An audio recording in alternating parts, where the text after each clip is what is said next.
So now we need to discuss some more units where we were discussing about SI unit of force, that is equal to mass into acceleration, which is kilogram meter per second square or Newton.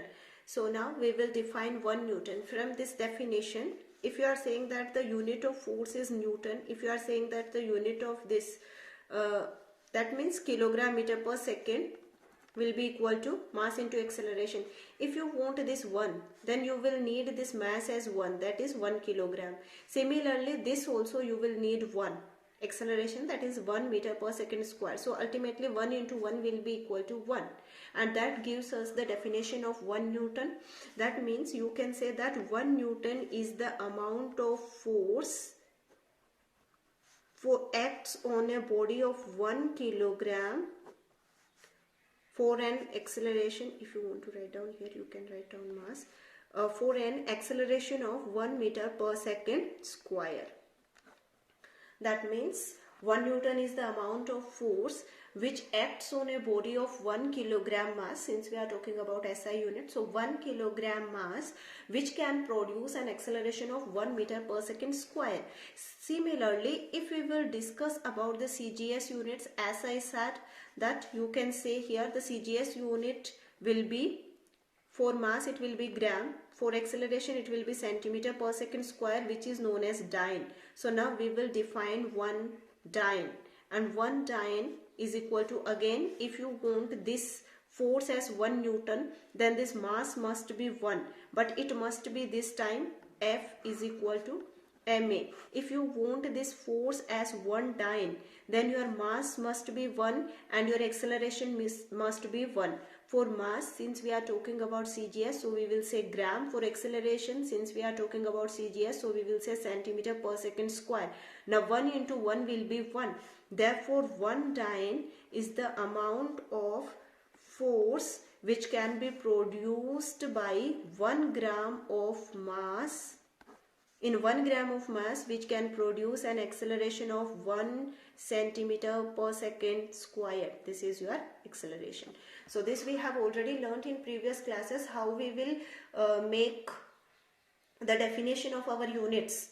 If you want to make the definition of this unit, then you will define it for 1, and if you will define it for 1, then all your quantities must be 1. If it is in the form of divide, then also you will take it 1.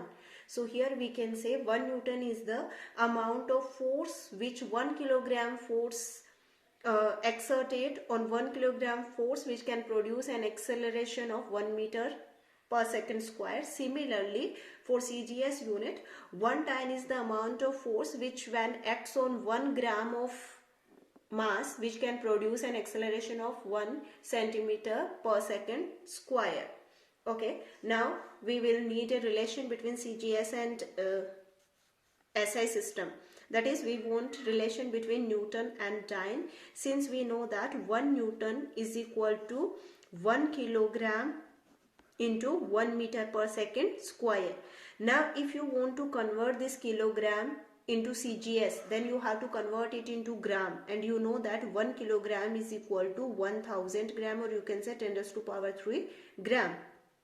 Similarly, if you want to convert this meter into centimeter in Cgs unit, then you know that 1 meter is equal to 10 raised to power 2 centimeter per second square, as it is, because in Cgs also it will be second, and in SI also it will be second. So you see 10 raised to power 3 and 10 raised to power 2, that is equal to 10 raised to power 5.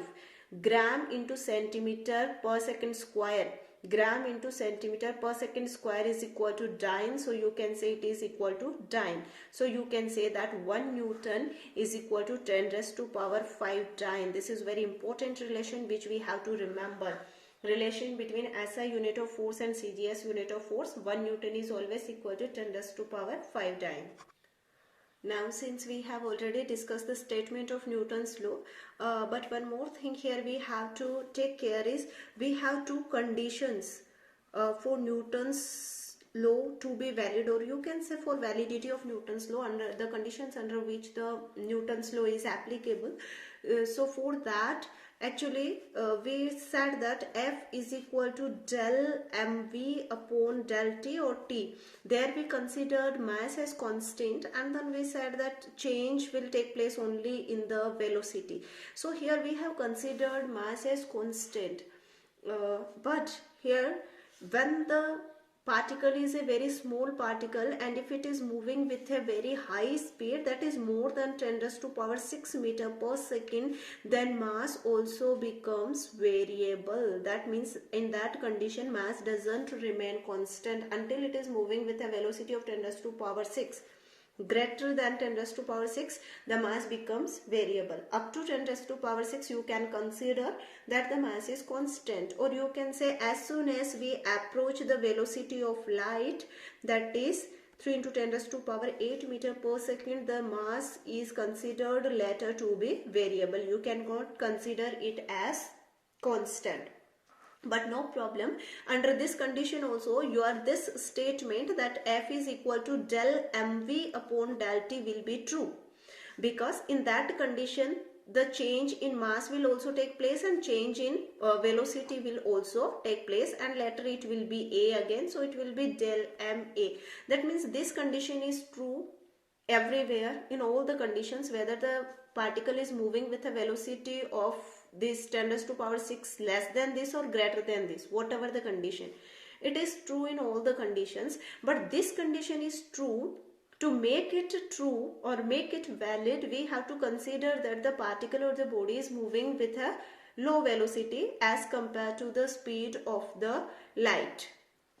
So these are the conditions. You can say them as two conditions, or you can consider them as one condition. That means one condition is mass must be constant, and mass must be constant only if the velocity of the particle is very less as compared to the speed of light.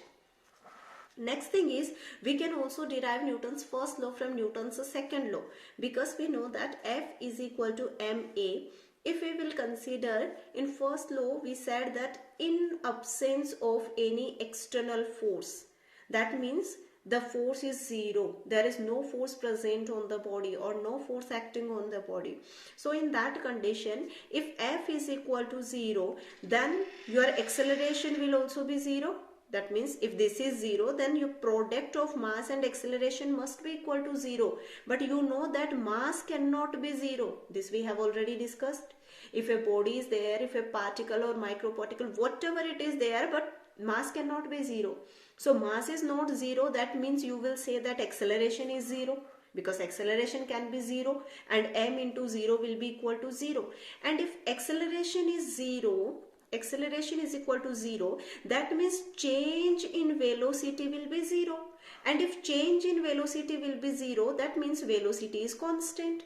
And this is what we said in the first law, that if a body is moving with a particular velocity, then continuously it will be moving with the constant velocity in absence of any force. That means if the force is 0, then it will be continuously moving with a constant velocity.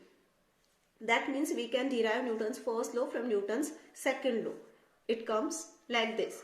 Now, as we have done in the first section, some examples are given. Here also it's a theoretical portion and you need to read it by yourself, but still I can make a reading for you. So the first example given is, while catching a ball, the cricketer withdrew his hands along with the ball.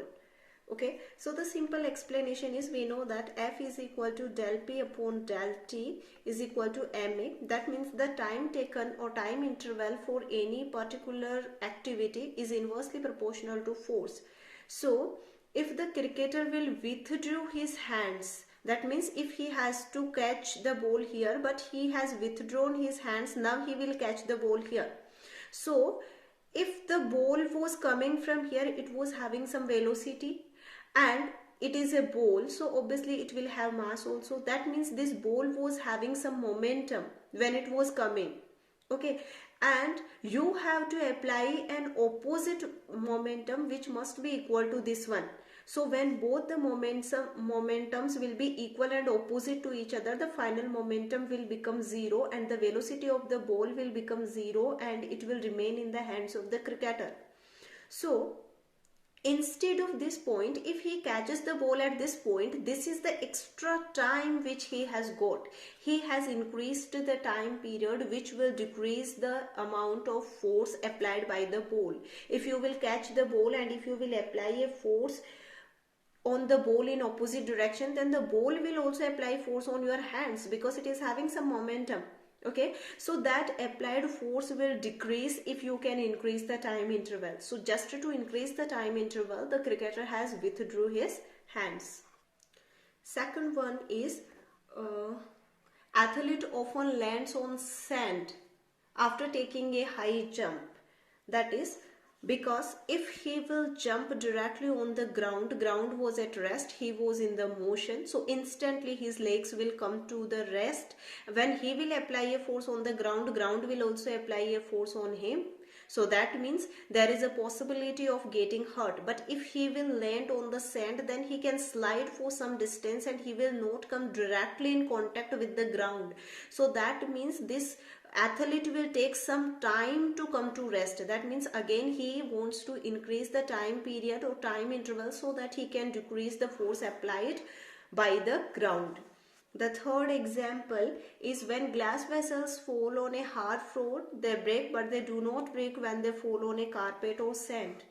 Carpet not necessarily, but sand.